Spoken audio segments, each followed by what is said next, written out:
अस्सलाम वालेकुम नाज़रीन, एक नए व्लॉग के साथ आपकी खिदमत में हाजिर हैं। नाज़रीन, 4 दिन 4 इंतहाई अहम मुकदमात।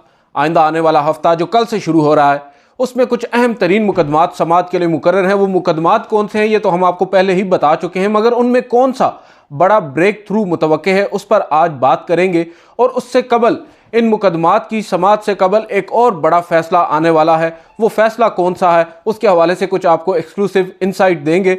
और इसके अलावा आज ट्विटर के ऊपर सुबह मैं उठा तो मैंने देखा मुख्तलिफ ट्वीट्स जिनमें मुझे टैग किया जा रहा है और मुझे मेंशन किया जा रहा है और पूछा जा रहा है कि असल माजरा क्या है। और ये हमारे दोस्त हैं असद अली तूर साहब, उन्होंने गालिबन कोई व्लॉग किया है कल या परसों, और उस व्लॉग में उन्होंने मेरे से मुताल्लिक एक वाक़या जो है उसको वहाँ पर नरेट किया है और उस पर लोग मुझसे पूछ रहे हैं। और वो वाक़या है अब्दुल क़य्यूम सिद्दीकी साहब से मुताल्लिक। अब्दुल क़य्यूम सिद्दीकी साहब सुप्रीम कोर्ट के एक मायनाज एक सीनियर रिपोर्टर हैं और जियो न्यूज़ से वाबस्ता हैं।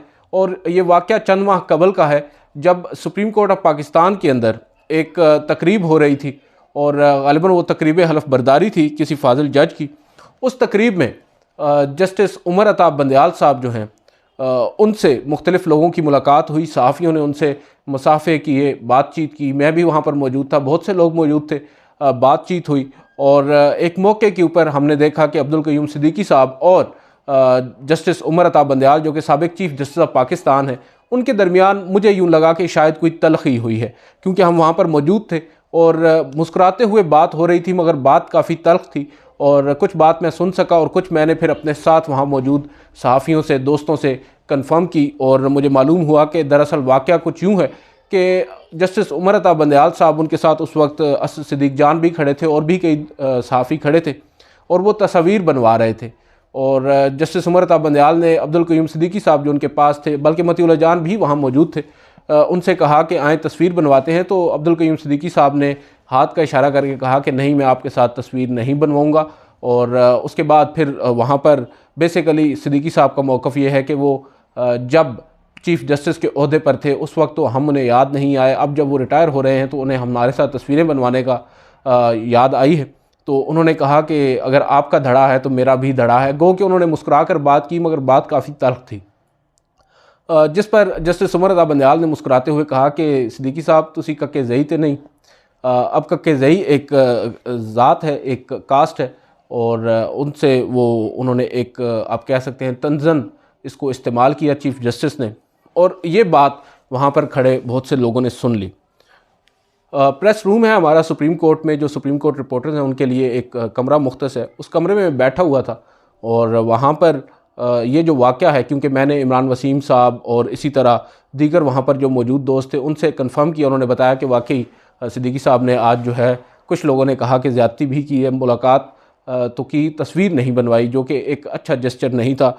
गो कि कुछ लोग उसकी तारीफ़ भी कर रहे थे कि सिद्दीकी साहब बरहक है, उनका हक़ बनता है कि जब वो रिटायर हो रहे हैं तो उन्हें सिद्दीकी साहब याद आ गए हैं। और एक पुराना ताल्लुक़ था, जब चीफ़ जस्टिस थे तो उन्होंने उनसे बात भी नहीं की और दीगर लोगों से वो मुलाकातें करते रहे। तो मैं इसके ऊपर ट्वीट कर रहा था और अचानक से सिद्दीकी साहब भी उस कमरे में आ गए और मैंने सोचा कि क्यों ना मैं इनसे भी कंफर्म कर लूँ, क्योंकि काफ़ी बातें होती हैं जो हम कोर्ट अगर कर देते हैं किसी का नाम लेकर तो बाद में वो शख्स हमें काउंटर भी कर सकता है, ट्विटर के ऊपर या आगे पीछे बात कर सकता है कि मैंने ये बात नहीं की थी, डिनाई कर सकता है। तो मैंने सिद्दीकी साहब, क्योंकि मेरे सीनियर भी हैं, मैंने उनसे पूछा कि सर मैं ये ट्वीट कर रहा हूँ तो क्या ये वाक़या ऐसे ही हुआ था। और फिर मैंने वो जो उस वक्त मैं टाइप कर रहा था अपना ट्वीट, मैंने वो उनके सामने रख दिया। उन्होंने कहा कि इसमें लास्ट एक बात आपने मिस कर दी है। मैंने कहा वो क्या है? उन्होंने कहा कि मैंने आगे से, जब उन्होंने मुझसे ये बात कही कि तुसी कक्के ज़ई तो नहीं, तो मैंने उनसे कहा कि मैं जो भी हूँ मैं कम से कम बंदयाल नहीं हूँ। ये पंजाबी में उन्होंने कहा कि इस तरह बात हुई थी और मैंने उसको एज़ इट इज़ ऐड कर दिया ट्वीट में। और उसके बाद फिर वो ट्वीट चला और काफ़ी ज़्यादा चला, बहुत से लोगों ने उसके ऊपर अपने प्रोग्राम्स में भी जिक्र किया उस ट्वीट का। और उसके बाद जब ये ट्वीट हो चुका तो सिद्दीक जान साहब हमारे दोस्त हैं, उन्होंने उसको कोट करके कहा कि ये जो बात हुई है, बेशक ये बात हुई थी, मगर इसमें जो तलख़ी थी वो कम थी, मुस्कुराते हुए ये बातें हुई थी। फिर मैंने उनसे कहा कि चलें, तल्ख़ बातें थीं, मुस्कुरा कर कही है तब भी तलख़ी तो थी।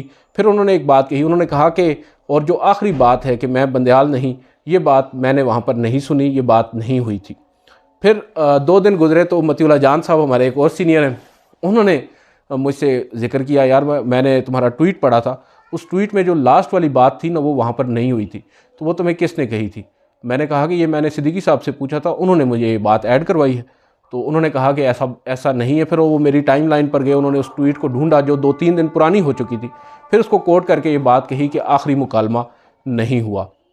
मैं ज़रा वक्फा करता हूँ, अजान शुरू होगी, माजरत। बहरहाल सिद्दीकी मतीउल जान साहब ने अपना ट्वीट उस पर किया और वो हक बजानब थे, और इस दौरान काफ़ी बातें हुई। बहुत सी बातें ऐसी हैं जो अब यहाँ पर करना भी मुनासिब नहीं होगा, कुछ हमारे आपस में दोस्तों की बातचीत होती है और मैं काफ़ी मोहतात होकर यहाँ पर अब ये तमाम किस्सा बयान कर रहा हूँ। अब मेरे एक और दोस्त हैं, अब मैं उनका नाम लूँ या ना लूँ, वजह यह है कि मैंने अभी उनसे ये कहा नहीं, उनसे पूछा नहीं कि क्या मैं आपका जिक्र करूँ या नहीं। बाद में मैं आपको बता दूंगा। बहरहाल उनका मैं वाक़या आपको बता देता हूँ। आज सुबह उन्होंने मुझसे रब्ता किया है व्हाट्सएप पर, और वो भी यूट्यूब पर काफ़ी मकबूल है। उन्होंने मुझसे कहा कि ये क्या चक्कर क्या हुआ है कि असद तूर का जो व्लॉग है उसके ऊपर काफ़ी बात हो रही है उस वाक़े के मुतालिक। तो मैंने उनको सारी सूरत हाल बताई, तो उन्होंने मुझे कहा कि जब ये तमाम बातचीत हो रही थी, मुकालमा हो रहा था जज साहब के दरमियान और अब्दुल करीम सिद्दीकी साहब के दरमियान, तो मैं वहाँ मौजूद था और मुझे याद है कि सिद्दीकी साहब ने ये बात कही थी। बहरहाल मैंने कहा कि देखें, मैं तो अब बीच में फंस चुका हूँ और इतनी ज़्यादा लोगों से कंफर्मेशन करने के बाद एक ट्वीट किया और उस ट्वीट पर भी अब ये इस तरह का तमाम तर वाक़या हो रहा है। और अब्दुल कयूम सिद्दीकी साहब से जब बात की, उनसे मैंने इस मुतालिक बात की, तो उन्होंने खैर उसको नज़रअंदाज कर दी। उन्होंने कहा कि चलें अब जो हो गया, इसको आप छोड़ दें। तनकीद उन पर काफ़ी ज़्यादा हो रही थी और मैंने उस तनकीद को देखते हुए उनसे कहा कि अगर आप कहें तो मैं इसको डिलीट भी कर सकता हूँ। तो उन्होंने कहा कि नहीं, अब जो हो गया सो हो गया, जो बात हुई है वो हुई है, और वो अपनी बात पर कायम थे। और ये सारा वाक़या है और इसको अब बहुत से लोग अपने अपने तरीके के साथ इसको बयान कर रहे हैं। असद अली तूर साहब ने जो नैरेटिव आज दिया है या जो उन्होंने किस्सा बयान किया है, टू सम एक्सटेंट उनका जो नैरेटिव है वो बिल्कुल ठीक है, मगर जब ये वाक़या एक काम हो रहा होता है उस वक्त सूरत हाल जो होती है वो मुख्तलिफ होती है और बात मुख्तलिफ पैराए में फिर बाद में जब बयान की जाती है तो उसको लिया जाता है। अच्छा होता कि उस वक्त ही इसके ऊपर क्लैरिफिकेशन आ जाती, वो कुछ हमसे भी उस पर गलती हुई है। बहरहाल जो हो गया सो हो गया। अब आते हैं जो सुप्रीम कोर्ट में आइंदा आने वाला हफ़्ता है, मंडे से फ्राइडे तक इंतहाई अहम मुकदमात समात के लिए मुकर्रर हैं। मंडे को भी एक्सक्लूड कर देते हैं, ट्यूसडे से फ्राइडे तक। और आपको एक और बात जहन नशीन करनी चाहिए कि अब ये जो आइंदा आने वाले 5 दिन हैं, 5 भी नहीं बल्कि 4 दिन हैं, इसके बाद फिर सुप्रीम कोर्ट में मौसम सरमा की तातीलात भी शुरू होने को हैं। और इस तमाम तर सूरत हाल में अगर आप देखें तो सिर्फ ये 4 दिन हैं इस साल के, जिसमें अब ये 4 दिन 4 अहम मुकदमात समात के लिए मुकर्रर हैं। मंगल के रोज़ समात होने जा रही है सुप्रीम कोर्ट के कमरा अदालत नंबर 1 में जुल्फ़कार अली भुट्टो रेफरेंस की। आपको मालूम ही है, बहुत से लोग ये कह रहे हैं कि मैं बार बार उस केस का जिक्र क्यों करता हूँ, क्योंकि एक अहम केस है और उस केस को मुकर्रर किया है चीफ जस्टिस ने अपने ही सामने। एक लार्जर बेंच उन्होंने मुकर्रर कायम किया है, 9 रुकनी लार्जर बेंच उनकी अपनी सरबराही में है और वो अब मंगल के रोज़ समात करेगा 11:30 बजे दिन को।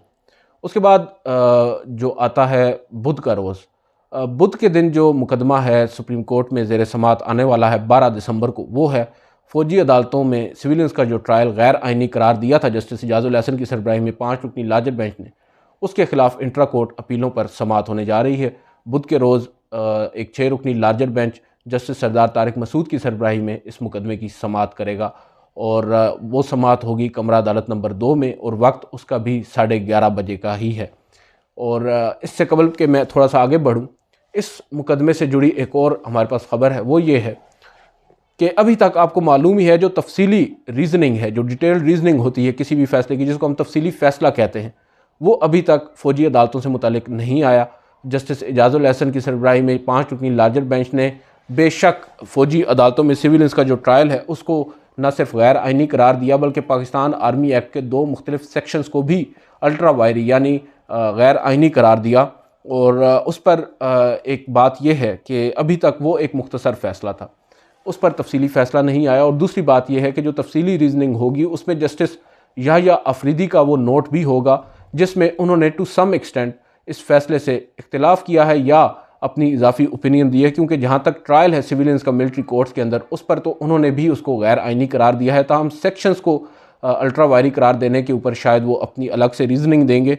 उसमें अब ख़बर ये है कि जब ये इंट्रा कोर्ट अपीलें उस मुख्तसर फ़ैसले के ख़िलाफ़ सुप्रीम कोर्ट में दायर कर दी गई वफाकी हुकूमत की जानिब से, सूबाई हुकूमतों की जानिब से और मुख्तलिफ़ वजारतों की जानिब से, तो एक सवाल उठा उस कमेटी के सामने। कमेटी में चीफ़ जस्टिस काजी फ़ाइज़ ईसा, जस्टिस सरदार तारिक मसूद और जस्टिस इजाज़ुल एहसन जिसमें होते हैं कि अब इंट्रा कोर्ट अपीलें आई हैं तो इनके ऊपर बेंच बनाया जाए। उस पर कुछ लोग ये बता रहे हैं कि शायद जस्टिस इजाज़ुल एहसन ने कहा कि अभी तफसीली रीज़निंग आने दें, उसके बाद इसको मुकर्रर किया जाए, और इसीलिए जो ताख़ीर हुई है उसके ऊपर अब वजह ये बताई जा रही है कि ताख़ीर इस वजह से हुई है। और दूसरी जानिब एक एलामिया गुज़िश्ता रात जारी किया गया 30 नवंबर को होने वाली मीटिंग का। उस एलामिया में भी ये वाज़ेह है कि उस रोज़ 30 तारीख को ये तय हो गया था कि चीफ़ जस्टिस काजी फ़ाइज़ ईसा और जस्टिस सरदार तारिक मसूद एक लार्जर बेंच तश्कील देंगे इंट्रा कोर्ट अपीलों के लिए। और फिर अब जाकर इंट्रा कोर्ट अपीलें समाअत के लिए मुकर्रर हुई हैं तकरीबन 2 हफ़्ते गुजर जाने के बाद, 1-1.5 हफ़्ता गुजर जाने के बाद।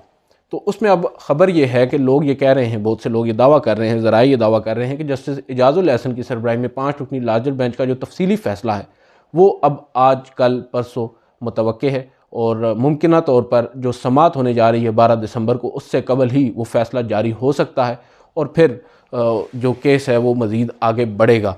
और देखते हैं इसमें क्या होता है। बहुत से लोग मुख्तलिफ़ क्या सराइयाँ भी कर रहे हैं। हमारा काम क्या सराइयाँ नहीं है, हम फैक्ट्स पर बात करते हैं, और अगर फैक्ट्स पर बात करें तो 6 रुकनी लार्जर बेंच तश्कील दिया है चीफ़ जस्टिस काजी फ़ाइज़ ईसा ने, ख़ुद को एक्सक्लूड किया है। जस्टिस अतर मिनल्ला भी बेंच में शामिल नहीं है, जस्टिस जमाल खान मंदोखेल को भी इस बेंच में शामिल नहीं किया गया। गो के ऑप्शन थी कि 9 रुकनी लार्जर बेंच बन सकता था, 9 जजेज़ दस्तियाब थे 5 रुकनी लार्जर बेंच के फ़ैसला के ख़िलाफ़ अपीलों पर, लेकिन chief justice of Pakistan in his own wisdom उन्होंने ये फ़ैसला किया है कि 6 रुकनी बेंच ही सुनेगा। ये अलग बात है कि अब एक जो इवन नंबर है उसका बेंच बनाया गया है। अमूमन 8 नंबर्स में बेंच होते हैं, 3 रुकनी, 5 रुकनी, 7 रुकनी, 9 रुकनी। तो देखते हैं इसमें क्या निकलता है आगे जाकर। इसमें एक और बहस भी शुरू हो गई, अब उस पर एक नेक्स्ट वीडियो करूंगा अलग से, और उसमें आपको बताने की कोशिश करेंगे, समझाने की कोशिश करेंगे, क्योंकि पहले मैं ख़ुद समझ रहा हूँ कि supreme court practice and procedure act 2023, आपको याद होगा अप्रैल में उसको जस्टिस उमर बंदयाल की सरबराही में एक 8 रुकनी लार्जर बेंच ने मुअत्तल कर दिया था, और उसके बाद समाअत हुई थी चीफ़ जस्टिस काजी फ़ाइज़ ईसा के ऑफिस में आने के बाद, और जिस रोज़ उन्होंने हलफ लिया उससे अगले ही दिन उन्होंने समाअत के लिए मुकर्रर कर दिया। सवाल ये उठता है कि इस दौरान जब वो स्टे मौजूद था या स्टे था उस कानून के ऊपर, क्या जो उस दौरान फ़ैसले किए गए या बेंचेस तश्कील दिए गए और उन बेंचेस ने जो फ़ैसले किए हैं उनका मुस्तकबिल क्या होगा? ये बड़ा एक अहम और क्रिटिकल सवाल है, और ये सवाल पूछा भी गया है। और ये सवाल जब नैब तरमीम केस लगा था नए बेंच के सामने, तो जस्टिस सरदार तारिक मसूद ने यह सवाल पूछा था कि हमने ये भी देखना है कि क्या इसका इतलाक़, इस कानून का इतलाक़ माजी से होगा। तो बहुत सी चीज़ें हैं अभी गड़बड़ हैं, सूरत हाल वाज़ेह होगी। Supreme court practice and procedure act का भी तफसीली फ़ैसला भी आना बाकी है, वो जब आएगा तो फिर ज़्यादा सूरत हाल वाज़ेह हो जाएगी कि उन केसेस का क्या बनेगा जो इस दौरान सुने गए हैं, और वो केसेस कौन से हैं उनके ऊपर अब मैं अलग से वीडियो करूँगा। आपको एक जस्ट बेसिकली मकसद था समझाना, वो आपको आई गेस समझ आ गई होगी। दूसरी चीज़ जो दूसरे अहम मुकदमात इसके अलावा हैं, अब मंगल को तो हो गया जुल्फ़िकार अली भुट्टो साहब का केस रेफरेंस, और बुध को हो गया जो फ़ौजी अदालतों का केस है। जुमेरात को शौकत अज़ीज़ सिद्दीकी साहब एक साबिक जज हैं इस्लामाबाद हाई कोर्ट के, उनको बरतरफ़ किया गया था सुप्रीम जुडिशल कौंसिल की ओपिनियन पर, राय पर। सदर मुमलिकत डॉक्टर आरिफ अलवी ने फ़िलवक्त फ़ौरी तौर पर बल्कि उनको जो है वो ओहदे से बरतरफ़ करने का नोटिफिकेशन जारी कर दिया। उन्होंने सुप्रीम कोर्ट में आईनी दरख्वास्तें दायर की, जस्टिस उमर बंदयाल की सरबराही में लार्जर बेंच उनको सुनता रहा, मगर केस कंक्लूड नहीं हो सका। अब इवेंचुअली जस्टिस काजी फ़ाइज़ ईसा ने उस केस को भी समाअत के लिए मुकर्रर किया, और अपने ही सामने एक लार्जर बेंच अपनी सरबराही में कायम किया है। वो बेंच अब सुनेगा जुमेरात के रोज़ कमरा अदालत नंबर 1 में ही 11:30 बजे इस मुकदमे को जो शौकत अज़ीज़ सिद्दीकी साहब से मुतल्लिक़ है। और उसमें बहुत सी बात हो रही है कि एक लाइक माइंडेड बेंच बनाया गया है, और तमाम जजेज़ ही वो हैं जो पहले इस केस को नहीं सुन चुके। 2 जजेज़ ऐसे थे इस वक्त सुप्रीम कोर्ट में मौजूद हैं जो पहले वाले बेंच का हिस्सा थे, जस्टिस सरदार तारिक मसूद और जस्टिस इजाज़ुल एहसन, मगर उनको भी शामिल नहीं किया गया। हो सकता है अब चीफ़ जस्टिस ये चाहते हों कि फ्रेश उसको लेकर चला जाए और केस को नए सिरे से सुना जाए और उसको डिसाइड किया जाए। मुमकिना तौर पर यह केस भी जल्द डिसाइड हो जाएगा अगर इस पर समाअत रोज़ाना की बुनियाद पर उन्होंने करने का फ़ैसला किया। इसके बाद जुमे के दिन मुकदमा है जस्टिस मज़ाहिर अली अकबर नकवी का, और जस्टिस मज़ाहिर अली अकबर नकवी की जो आइनी दरख्वास्तें हैं, 2 आइनी दरख्वास्तें उन्होंने दायर की हैं, उन दोनों को ही नंबर लगाकर समाअत के लिए मुकर्रर कर दिया गया। और उसके साथ साथ गुजरांवाला बार एसोसिएशन की एक दरख्वास्त है जो जस्टिस मज़ाहिर अली अकबर नकवी के हक़ में है अपेरेंटली, उसको भी समाअत के लिए मुकर्रर किया गया। और एक और दरख्वास्त है जो जस्टिस एजाजुल एहसन के ख़िलाफ़ है, जो मियाँ दाऊद एडवोकेट हैं, शिकायत कुनंदा हैं जस्टिस मज़ाहिर अली अकबर नकवी के ख़िलाफ़, और उनका ही जो एक आप कह सकते हैं जो रेफरेंस है, जो शिकायत है, उसकी बेस पर बहुत से लोग ये दावा कर रहे हैं कि जस्टिस मज़ाहिर अली अकबर नकवी के ख़िलाफ़ केस काफ़ी स्ट्रॉन्ग है। और उन्होंने ही जस्टिस एजाजुल एहसन पर यह एतराज़ आयद किया है कि justice Ejazul Ahsan supreme judicial council में बतौर एक मेंबर के जस्टिस मज़ाहिर अली अकबर नकवी के ख़िलाफ़ दायर आइनी के ख़िलाफ़ जो शिकायत हैं उनको नहीं सुन सकते। और वजह वो ये बताते हैं कि जिन ऑडियो लीक्स का रेफरेंसेस में ज़िक्र है, शिकायत में ज़िक्र है, उन ऑडियोज़ का भी ताल्लुक़ है जस्टिस एजाजुल एहसन से। एक तो जिस बेंच ने ग़ुलाम महमूद डोगर केस में अज़ खुद नोटिस लेने का एक नोट भेजा था चीफ़ जस्टिस को, उमर अता बंदयाल साहब को, इंतखाबात में ताख़ीर पर, उस बेंच में जस्टिस एजाजुल एहसन भी मौजूद थे। और जो ऑडियो आई थी उसी रोज़ जब ये उन्होंने नोट भेजा था चीफ़ जस्टिस उमर अता बंदयाल को, उस ऑडियोज़ में जस्टिस एजाजुल एहसन और जस्टिस मज़ाहिर अली अकबर नकवी के सामने इस मुकदमे को फ़िक्स करने का एक मंसूबा बनाया गया था अपेरेंटली। तो अब उनका एतराज़ ये है कि जस्टिस एजाजुल एहसन भी बाइस्ड हैं, तो उनको इस मुकदमे में नहीं बैठना चाहिए, सुप्रीम जुडिशल कौंसिल में नहीं सुनना चाहिए उनको। तो अब चीफ़ जस्टिस काजी फ़ायज़ ईसा ने इस दरख्वास्त को भी समाअत के लिए मुकर्रर कर दिया, और उसी रोज़ जुम्मे के दिन अब ये मुकदमा समाअत के लिए मुकर्रर है। 11 बजे का वक्त है, और जो 3 रुकनी बेंच है वो इसको सुनेगा। जस्टिस अमीनुद्दीन ख़ान, जस्टिस जमाल ख़ान मंदोखेल और जस्टिस मुसरत लाली। देखते हैं इस केस में क्या होता है। बहुत से लोग दावे कर रहे हैं कि ये भी कोई हम ख्याल बेंच है, मगर मैं अभी इस पर अपनी राय नहीं दूंगा। मैं अपनी राय महफूज रखता हूँ। जब 1-2 समातें होंगी तो उसके बाद ही हमें मालूम हो सकेगा। एक और जो अहम बात है वो ये है कि अब ये जितने भी मुकदमात समाअत के लिए मुकर्रर किए गए हैं, सम हो इन तमाम की ही इनिशियल स्टेज पर समाअत होने जा रही है, मतलब पहली समाअत होने जा रही है, तो मुमकिन तौर पर कोई ऑर्डर मुतवक्के नहीं होगा। इनमें ज़्यादा से ज़्यादा नोटिसेस हो सकते हैं, और फिर एक लंबी तारीख पड़ेगी, और फिर जनवरी के मिड में या आगाज़ में ही किसी चंद मुकदमात इनमें से समाअत के लिए मुकर्रर हो जाएँ। तो फ़िल वक्त सुप्रीम कोर्ट ऑफ पाकिस्तान में मौसम सरमा की तातीलात का आगाज़ भी हो रहा है 18 से 31 दिसंबर तक। और इसमें ख़बर यह है कि जस्टिस काजी फ़ायज़ ईसा साहब इन तातीलात में सुप्रीम कोर्ट के किसी भी बेंच का हिस्सा नहीं होंगे। सुप्रीम कोर्ट में जो इस्लामाबाद में ब्रांच है, जिसको हम प्रिंसिपल सीट कहते हैं, वहाँ पर सिर्फ एक बेंच होगा, और वो भी सिर्फ 5 दिन तक होगा, यानी 18 से 22 दिसंबर तक एक बेंच बैठेगा, जिसको हेड करेंगे जस्टिस सरदार तारिक मसूद। उनके साथ जस्टिस मंसूर अली शाह और जस्टिस अतर मिनल्ला होंगे।